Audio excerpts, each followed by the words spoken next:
ত্রিপুরা প্রদেশ মহিলা কংগ্রেসের নতুন সভানেত্রী সর্বাণী ঘোষ চক্রবর্তীকে সম্বর্ধনা প্রদান করল ত্রিপুরা প্রদেশ কংগ্রেসের সভাপতি আশিস কুমার সাহা সহ মহিলা কংগ্রেসের সভানেত্রীরা।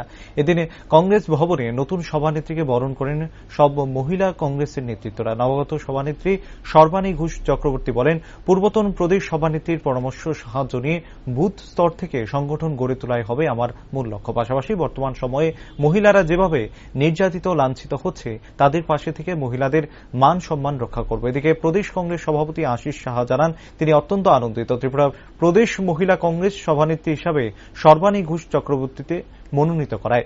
সর্বভারতীয় মহিলা কংগ্রেস সভানেত্রী এবং কংগ্রেস সভাপতি মল্লিকার্জুন খড়গেকে অভিনন্দন জানান তিনি। ত্রিপুরার কংগ্রেস ইনচার্জ সহ রাজ্যের প্রবীণ কংগ্রেস নেত্রীদের শুভেচ্ছা জানান।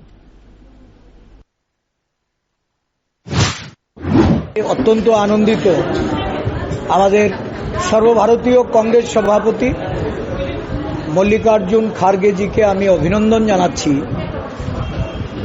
ত্রিপুরা রাজ্যের মহিলা কংগ্রেসকে শক্তিশালী করার জন্য, মজবুত করার জন্য সর্বভারতীয় মহিলা কংগ্রেস সভানেত্রী শ্রীমতী নেতা ডিসুজা উনি এখানে রাজ্যের মহিলা কংগ্রেসের সভানেত্রী হিসাবে শ্রীমতী সর্বাণী ঘোষ চক্রবর্তীকে দায়িত্বভার তুলে দিয়েছেন।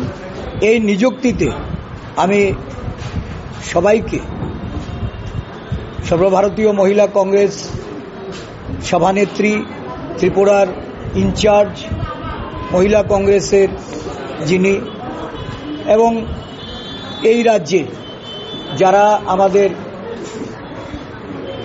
মহিলা কংগ্রেসের প্রবীণা প্রাক্তন সভানেত্রীরা, তাদের সকলকে আমি শুভেচ্ছা অভিনন্দন জ্ঞাপন করছি। ত্রিপুরা প্রদেশ মহিলা কংগ্রেসের প্রাক্তন সভানেত্রীদের নিয়ে বুথ স্তর থেকে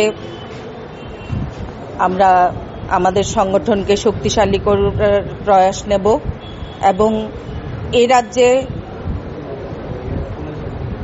আমাদের মহিলারা নির্যাতিতা, অবহেলিত এবং নিপীড়িত, তাদের পাশে থেকে ত্রিপুরা রাজ্যে নারীদের সম্ভ্রম রক্ষা করাই আমার প্রধান এবং বিশেষ কর্তব্য হবে।